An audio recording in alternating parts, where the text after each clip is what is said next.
Breaking news! In a series of events, I am here with the one and the only Chris Cooney. For those who don't know me, I'm OB. I'm the president of SCAM, and right now, I'm here with the current treasurer and junior captain of SCAM, Chris Cooney, aka, some people call you the Tank Top Tiger. Tell the people watching a little bit about yourself, who you are, how you are as a player, what you like to do to people. So, as Matt explained, I am the junior captain of SCAM. I began playing last September, and it was a great choice. I made a lot of great friends. I've had a lot of fun playing the sport. It's something I've been successful at largely because of other sports I've played, like lacrosse and track. So I'm able to use my speed, my jumping ability, my defense to, shut other players down when I can and beat people both in and deep. Still working on my throws, but I'm looking to be a force this year. I like to hear that. A force this year. As you should be. So, treasurer / junior captain. It's your first year as captain. How's it been treating you? How do you like it? Are there any surprises? Anything that's happened that you didn't expect?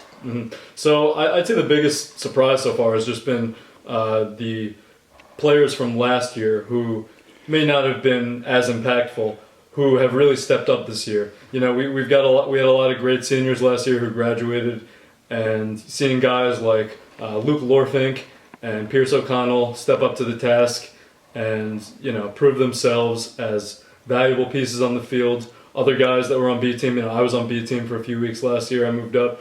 Griffin Geraldini was on B team last year. He's looking to be a really important piece for us. So I'd say just a stud indeed. So I'd say the biggest surprise has just been the guys that have filled the shoes of those shoes that need to be filled. And being captain's been great.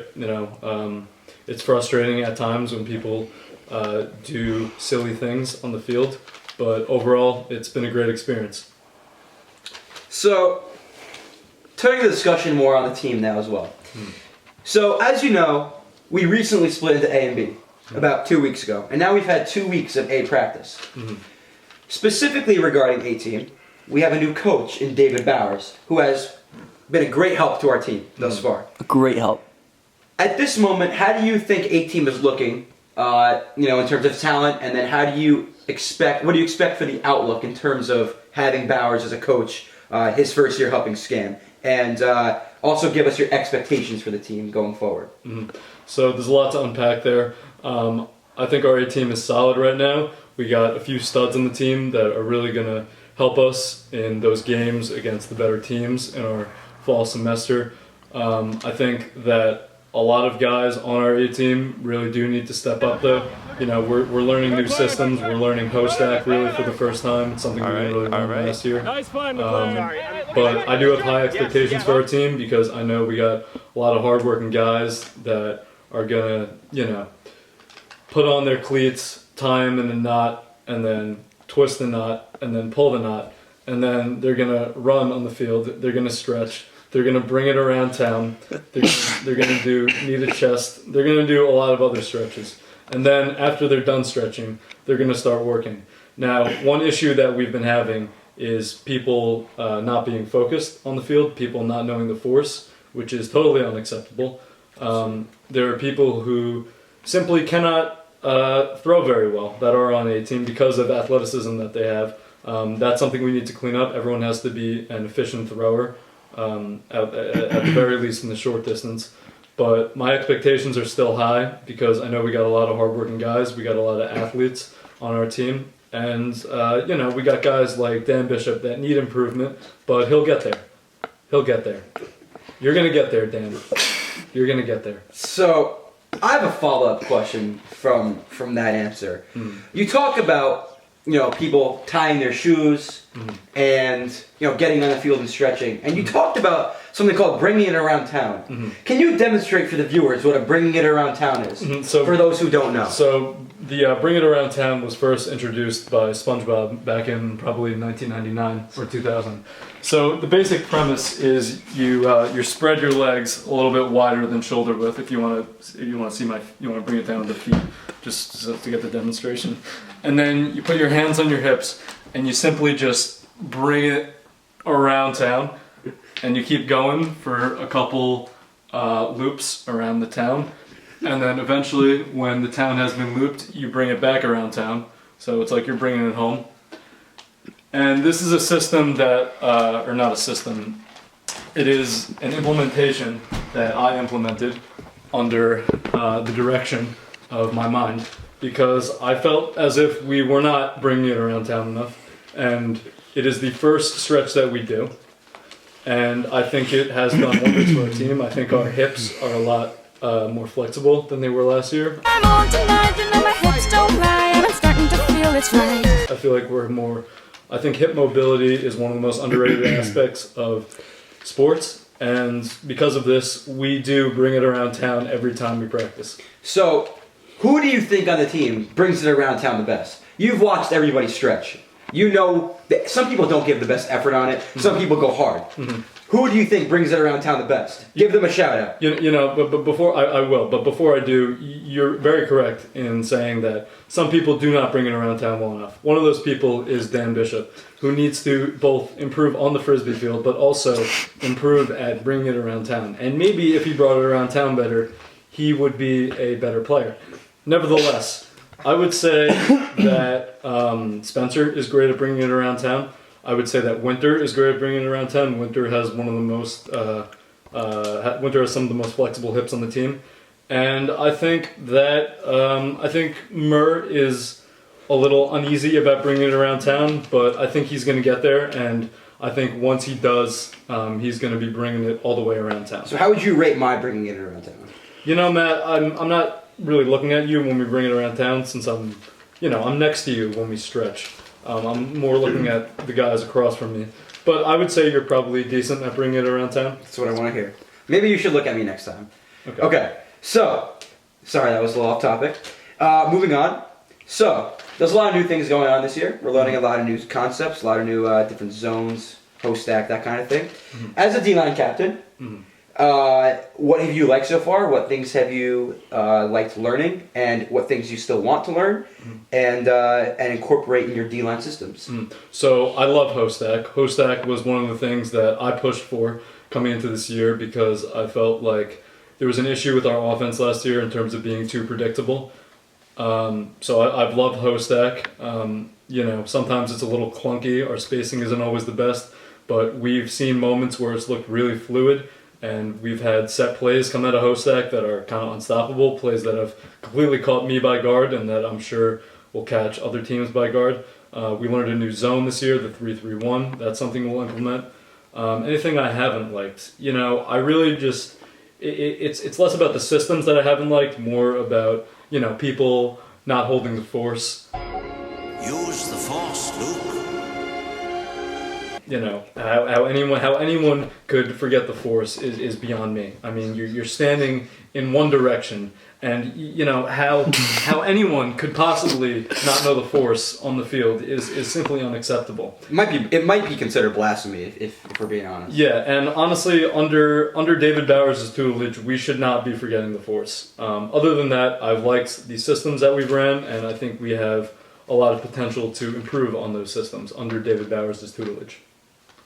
So, with that being said, you have there's a lot of new players in A-team this year, first-time A-teamers, and some of them are going to be on your D-line. So, looking back at the A and B split, do you like the outcome? Do you like the players that are working on your D-line? And, again, reiterate, do you think, looking at it now, would you have changed any of the decisions that were made? We got a lot of talent on B team, and I'm not just saying that. I look over at B team when they're scrimming, and I see a lot of guys that are going to be on A team next year, a lot of guys that can be on A team at some point this year. I don't think I would have done much differently in terms of the split itself. Looking at our lines right now, we got guys like Murr, Corey, Winter, Spencer, guys that are all definitely going to be on D-line. We got Josh, who was on B team last year, who's going to be a key contributor for us on our D-line. Got Joe Reagan, who didn't come much last spring semester, unfortunately, but he is coming now, and he will be key on our D-line with his beautiful deep backhands that he will be throwing to me this year. And I'm very happy about the D-line. The D-line consistently, for lack of a better term, you know, I'm not going to curse, but we do mean things to the O-line. We did mean things today, and we will continue to do mean things to them because we are the D-line, and that is simply something that we do. One example is when we score, we tend to stir up the soup. Whoever catches it stirs up the soup. And the guy who scores Drinks the soup. drinks the soup, just like that. Can you make that sound effect again? So, let's just say the soup is already stirred. Someone gets on their knees and gives it to me. I'll take it. Thank you for the soup. That sounds like a good soup. All the soup is going down the drain. It's gonna demoralize other teams. We are drinking not only the O-line soup. We'll do that in practice every time we practice, but we will be drinking many team soups. So, one more question. Please. Which will conclude this interview. So, I want to get into our team's culture. Mm-hmm. You're one of the bigger hype men on this team. Mm-hmm. Last year our chants were very lackluster. Our sideline presence kind of sucked. Our team atmosphere kind of sucked. And we plan to change that this year. What specifically do you want to do to change that? I think the biggest thing is just getting everyone really involved in our chants. I don't think our chants were bad last year, but we didn't do them well. I implemented a "We Ready" chant last year, first originated by a locker room football team, and it looked fire in the video on Instagram that I saw back in like 7th grade. And it's something that I want to implement and get everyone involved in. Last year, like, some people weren't sure on doing it. People were putting their arms around each other when we were doing "We Ready." I can't really understand why. It's got to be like a "We ready, we ready, we ready for ya, we ready, and so on, and getting louder, and so on. Yeah. So the biggest thing is just getting everyone involved and making sure that Dan Bishop is getting ready as we are all getting ready, because Dan will be ready this year as we are doing the "We Ready" chants, and Dan will be bringing it around town this year. So that's going to conclude the interview with the treasurer and junior captain, Chris Cooney. Mm-hmm. Make sure y'all pop out to our home tournament. I think this is a good time to plug it. Plug it. October 22nd, 23rd at UAlbany. Enter title card here. On the fields, behind Case Stadium and Bob Ford Field. 16 teams vying for the ultimate crown the champion of the Capital Invite. I will be eating a lot of PB&J that day, and McLaren, if you could zoom out a little bit, I just want to flip this bottle to conclude this interview. It's like follow. Wait, please. I know this has been long. Just bear with me for 30 more seconds, please. I got like 10% battery life on my. Okay. It'll be quick. Okay. You also have to get this. So to kill this dead time. Oh, looks like the dead time's over. Now, if you fuck this up, you might be removed from your position. Sure. Tell them to like and subscribe. Please like and subscribe. And come to our tournament.